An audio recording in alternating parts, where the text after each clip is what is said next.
Na literatura védica, que é da onde vem o conhecimento que Maharishi nos trouxe, é ensinado que o indivíduo pode transcender a matéria em direção ao espírito através de 108 formas diferentes. 108 é um número muito importante na criação, porque é o impulso, é o zero e é o infinito, o 8, é o símbolo do infinito. É a primeira atividade, a inatividade e o infinito que contém as duas. E uma das formas muito usadas são os 5 sentidos. Você pode usar a respiração, você pode usar o coração, é chamado de Bhakti Yoga. Por exemplo, um indivíduo muito devoto a Jesus Cristo, a Nossa Senhora, São Francisco de Assis, a Krishna, a Maomé, uma pessoa que entrega completamente a sua vida a Deus, ela trilha Bhakti Yoga, o caminho do desapego e da devoção. Outro caminho é o caminho intelectual, dificílimo, porque o intelecto prega tantas peças, tanto que na Igreja Católica só existem 3 doutores, somente 3, porque é um caminho árduo, é um caminho discriminativo. E os 5 sentidos representam outras possibilidades para a transcendência, ou seja, através da visão, através do olfato, através do paladar, através do tato, e combinando uma coisa com a outra. O programa de Maharishi começa usando a audição. É como se o indivíduo desenvolvesse a arte da escuta divina. A pessoa aprende a escutar Deus através de um som. Antes de continuar, hoje é um dia muito especial, é o dia de Ganesha na Índia. Ganesha é aquele que remove obstáculos. Então eu sugiro que hoje, na hora de dormir, vocês bem calmos, imaginem aqueles grandes problemas ou o grande problema que aflige a vida de vocês e entreguem esse problema a Deus. Um dos aspectos de Deus é Ganesha, e Ganesha é o removedor de obstáculos. Hoje é o dia do ano que a remoção dos obstáculos se torna mais fácil. Mas enfim, com a meditação transcendental nós usamos a audição. Como nós fazemos? Nós repetimos um som, ouvimos esse som mais baixinho, mais baixinho, mais baixinho, mais baixinho, mais baixinho, até que chega um ponto em que o indivíduo é capaz de ouvir o Espírito Santo, aquele rio de água viva, aquela perspectiva de silêncio infinito, silêncio dinâmico, o silêncio que tem movimento, o silêncio que é inteligente, o silêncio criativo. Além do mantra que foi dado a vocês, existem mais outras 5 técnicas. As 4 primeiras, elas são desenvolvidas, elas são executadas através da audição. E as outras mudam um pouquinho. Essa que nós fazíamos antes da meditação é através da visão, nós mergulhamos no escuro. Dali os impulsos de inteligência também nascem.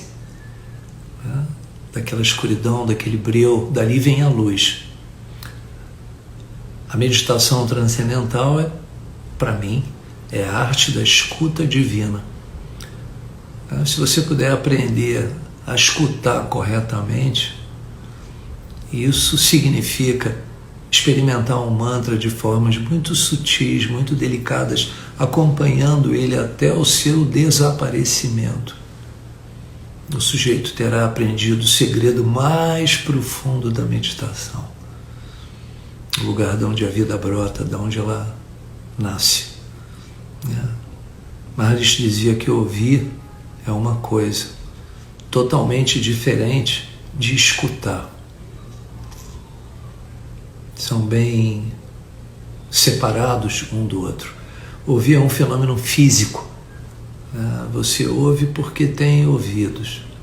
Escutar é um fenômeno espiritual. Você escuta quando tem a atenção naqueles níveis mais refinados de existência. Todo o potencial espiritual de uma pessoa reside na sua capacidade de transcender. Quando seu ser interior se une aos seus ouvidos, então lá você estará. Você irá perceber que a individualidade ela é subserviente a esse valor maior.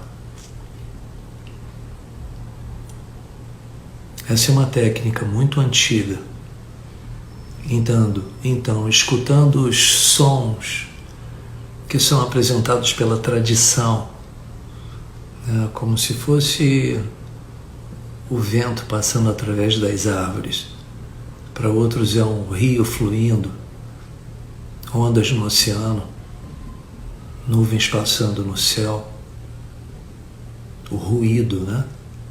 As pessoas se distanciam, né, da individualidade e vão penetrando cada vez mais naquele valor que é universal. Por isso, escutem o mantra sem impor coisa alguma ao que vocês estão escutando. Por isso não foi dado o significado do mantra. Escute sem impor coisa alguma. Não julgue, não analise, pois no momento em que você julga, a escuta para. Nós não lutamos contra os pensamentos, mas não precisamos deles para meditar. Uma pessoa realmente atenta, ela permanece sem tirar conclusões. Ela nunca conclui coisa alguma, porque a vida é um processo. Como nada jamais termina, ela segue no processo. Dizem os Vedas que somente os tolos podem concluir alguma coisa. O sábio sempre hesita em tirar conclusões, porque ele sabe que é um caminho. O cara não parou no final. Ele parou num ponto da trajetória dele. Assim, escutem o mantra sem tirar conclusões. Simplesmente escutem, num estado de alerta silencioso, aberto, sempre receptivo. Simplesmente esteja presente, né, totalmente com o som que vem de dentro, como se fosse uma ideia vaga e não um pensamento claro. E aí o cara, num dado momento, se surpreende. O som se transforma em silêncio. E a pessoa com isso consegue escutar, ver, tocar esse silêncio, ao mesmo tempo em que ela consegue ter pensamentos. Os dois coexistem. E isso é chamado de consciência transcendental. Você está de olhos fechados. Quando essa consciência transcendental se torna mais e mais forte, então ela aparece de olhos abertos. E isso é chamado de consciência cósmica. Essa é uma arte de fusão com o valor maior da vida. E com isso o indivíduo percebe que ele não possui coisa alguma, ele está sempre no processo. Vocês acham que nós temos uma coisa que seja nossa, minha? Se alguém para no centro de uma grande cidade, aponta para um prédio imenso, diz: aquele prédio é meu, eu sou dono dele. Ou a pessoa é muito rica, ou ela está se iludindo, ou ela é uma mentirosa. Em qualquer um desses casos, ela está contando uma história em que a forma pensamento eu e a forma pensamento prédio se fundem numa coisa só. É assim que o conceito mental de propriedade funciona. Se todo mundo confirmar a sua história, é porque deve existir uma papelada, né, assinada, que de certa forma atesta, comprova né, que você é o dono do prédio, as pessoas concordam com isso. A pessoa é rica. Caso ninguém aceite sua afirmação, pode ser que ela seja mandada para um psiquiatra, pois ela está tendo alucinações. Ou ela é uma mentirosa compulsiva. É importante reconhecer que a história, né, e as formas de pensamento que constituem a história, independentemente de todos concordarem com elas ou não tem nada a ver com quem a pessoa é. Ainda que a afirmação ela seja aceita, trata-se no final das contas de uma ficção. É difícil, muitas pessoas não compreendem isso, né, até que chega a hora da morte.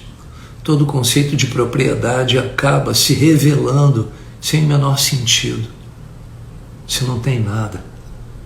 A vida que tem você, ela te tomou. Nos seus últimos momentos de vida, as pessoas acabam entendendo que, embora tenham estado em busca, né, de uma percepção mais completa de si mesmo, do próprio eu, ao longo de toda a existência, o que elas estavam de fato procurando era o seu ser. Vocês entendem como a gente está adiantando esse processo? O ser sempre esteve ali, sempre. Mas ele foi obscurecido de uma tal forma que a pessoa começou a se identificar com as coisas, com pessoas. Em última análise, significa identificação com a mente. Isso é chamado de Maya, ilusão. Tem um trecho na Bíblia que diz: bem-aventurados os humildes de espírito, porque deles é o reino dos céus. O que significa humildes de espírito? Nenhuma bagagem interior, nenhuma identificação. Não é uma questão de pobreza ou riqueza. É pobreza ou riqueza do ego. Nenhuma relação com as coisas, com conceitos mentais.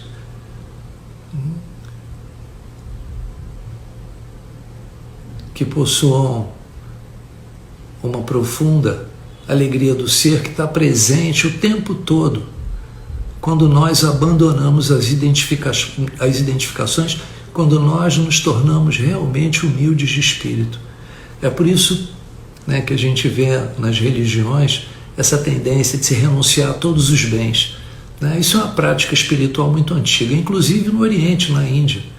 Desistir dos bens, porém, não liberta automaticamente a pessoa do ego. É um exercício interessante, porque faz ela começar a questionar: e agora, José? E agora que eu dei tudo? Onde é que está o meu nome? Onde é que está o meu poder? Como é que eu vou assegurar a minha sobrevivência? Não tem mais com o que se identificar. Por exemplo, uma imagem mental da própria pessoa como alguém que superou todos os interesses, por bens materiais, e é, portanto, superior ou mais espiritualizada do que as outras. Existem indivíduos que abrem mão de todas as posses, no entanto, têm um ego maior do que alguns milionários. Se nós deixamos de lado um tipo de identificação, o ego logo vai acabar encontrando outra. Por isso, gente, é que são vidas infindáveis até o indivíduo acordar. No fim das contas, não importa o que é que ele esteja se apegando, desde que isso tenha uma identidade. Então isso vai acabar indo para um símbolo, uma pessoa, Por meio delas, os caras vão se considerando certos, e começam a classificar os outros provavelmente como errados, caso não compartilhem do ponto de vista dela. Em outras palavras, o conteúdo do ego pode mudar, mas de toda forma, a estrutura mental que mantém o ego vivo, ela não se altera.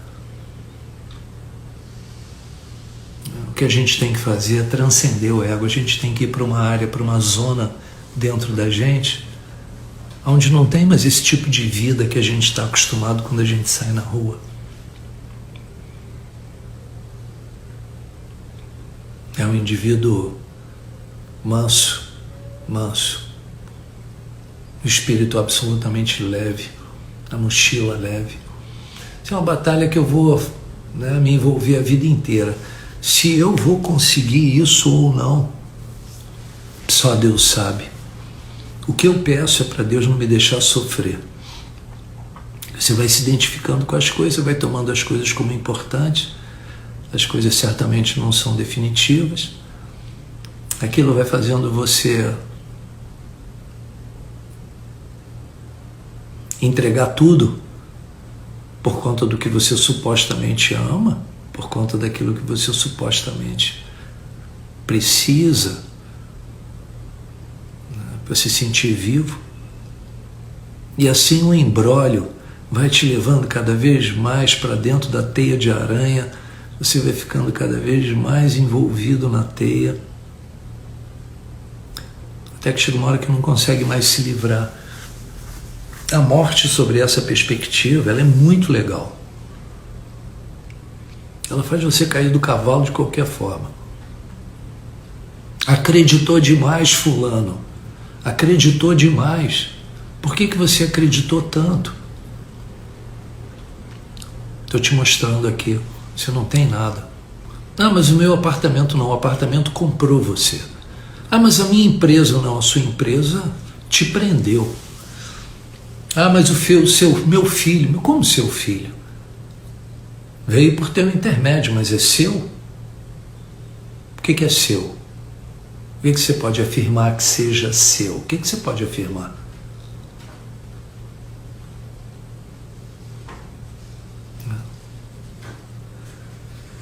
A vida é uma coleção de memórias, que estão estampadas, na mente e no coração da gente.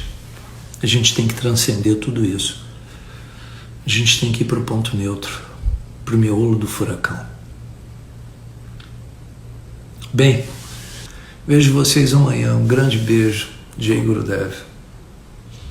E não se deixem levar por nada.